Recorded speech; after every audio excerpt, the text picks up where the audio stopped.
he wouldn't have got rid of some of them in Europe. But, I mean, I'm looking for agreements here. I agree with Obama for once, you know. I'm trying to be nice, trying to be bipartisan, in quotation marks. So, but back to the budget. This is from Reuters. Obama budget would cut NASA moon plan. From Cape Canaveral, not too far from here. President Barack Obama is no longer shooting for the moon with a budget plan that aborts a symbolic but expensive lunar program, and spends $6 billion over 5 years to turn over space transportation to commercial companies. Some members of Congress immediately promised a fight.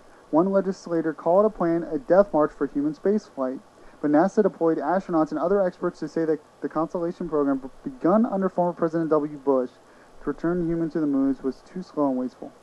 Now, you know, a part of me wants to privatize a little bit of the space industry. You know, the guy who owns Virgin Airlines and stuff, he's been trying to do this a little bit, experimented with, but there's also a very deep military concern. You know, we can't depend on Russia and China to get to the space station and stuff, and we can't have them going up in manned space flights.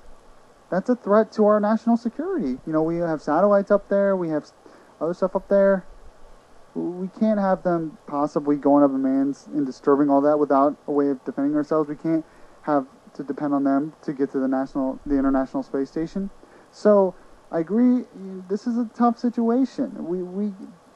I think the Constellation program was a good idea. It needed some tweaking, maybe. It's really expensive, and right now we don't have the money.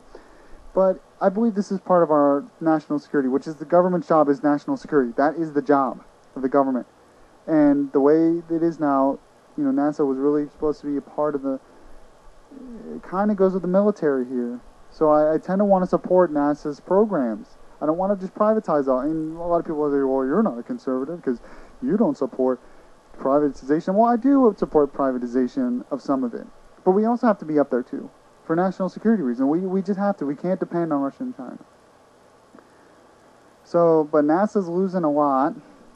But well, I got a report in from the Onion again. Okay, the Onion's got another idea of what they can.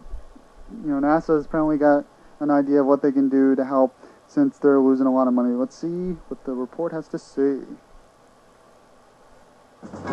It's the Onion Radio News. NASA and NASCAR will merge. This is Doyle Redland reporting. NASA announced today that it will join the wildly popular NASCAR racing circuit in time for the coming season. The NASCAR space shuttle, sponsored by Sunoco and Gold Bond medicated powder, will be piloted by veteran driver Ernie Irvin. But an early exhibition race in Talladega, Alabama, where the shuttle averaged 2,300 miles per hour, resulted in a dead last finish due to a pit stop that took nearly 2 days. Still, NASA spokesman Ed Young is optimistic. People love the danger of auto racing.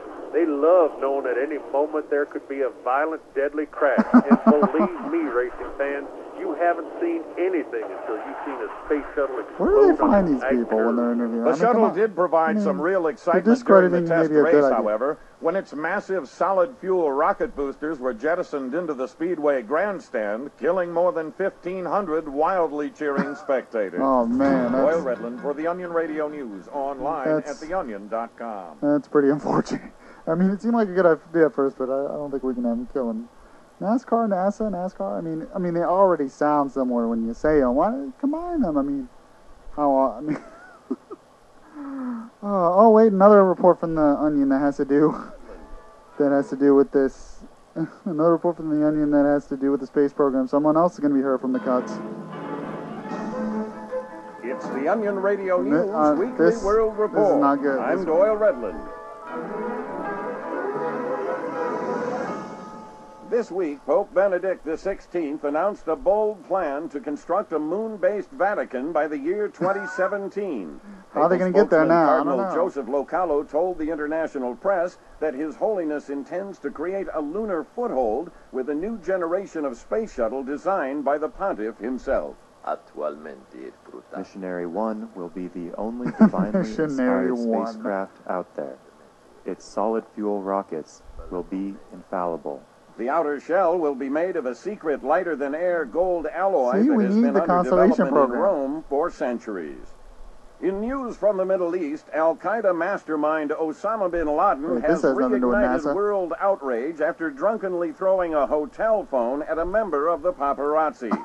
Bin Laden's press agent Hassan al-Hamid says the international terrorist now considers the incident embarrassing.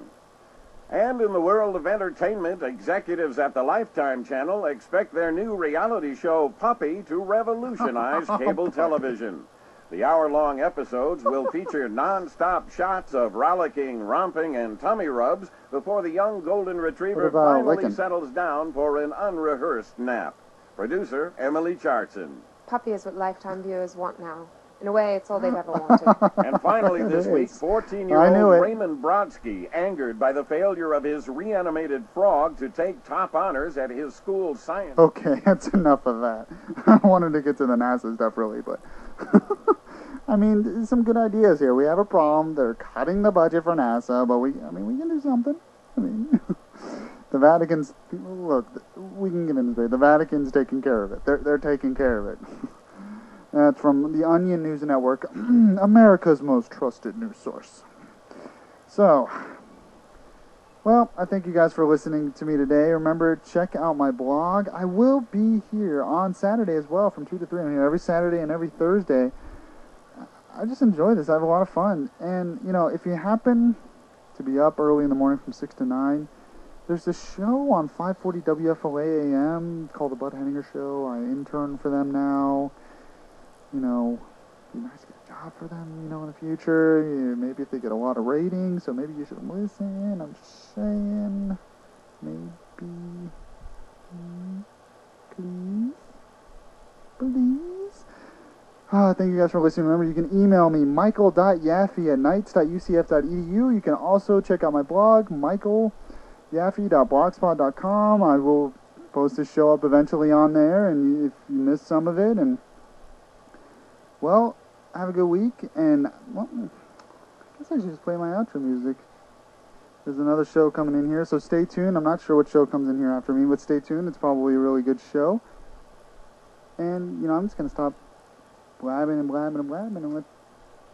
get out of here. You were listening to the Michael Yaffee program, WNSC.UCF.edu, online radio. Thank you. Have a good week. Bye-bye. Stay out of trouble. Keep the faith.